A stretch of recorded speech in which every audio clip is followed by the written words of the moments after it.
I've been seeing this float around for the past couple days, man, and it just really kind of took me into a spin of thinking about Chicago and albums and all that kind of stuff, man. Greatest Chicago rap album ever made gots to be. I think this came from the. I think it came from Drink Champs. Most people that I see answering this question are answering it from a personal standpoint. Albums that kind of sonically and lyrically remind them of Chicago, put them in a state of mind of Chicago. So obviously you got a lot of, Twister, Adrenaline Rush. You got a lot of Common B. You got, Kanye on there and even more albums that put people in the frame of mind of Chicago when they hear it. Album that I don't see nobody talking about that I think is me personally like biased and something that I connect to because of the artist and the way that they brought the album and the storytelling within it and whatnot. Nobody has mentioned at all Lupe Fiasco, Food and Liquor. For me, that may be an album that I really, really think about Chicago when I hear it, or when Chicago comes to my mind as far as an album that a Chicago artist made. That album definitely speaks to that for me. Lupe Fiasco came out with this album, I think, in 2006.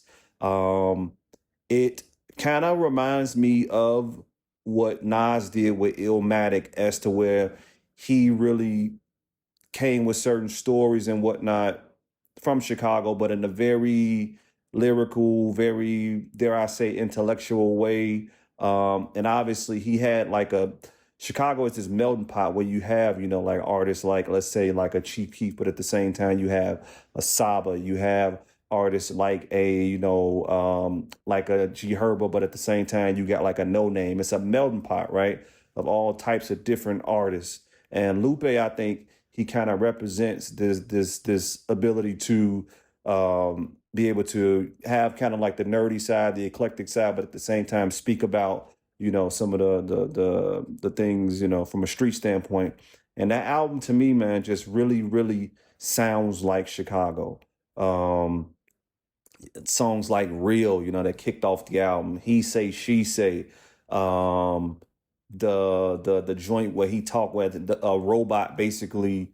What was the joint? The Jill Scott joint where like he talks about the hood, but from the standpoint of how the different parts of a robot is different components. He was tripping. Yeah, man.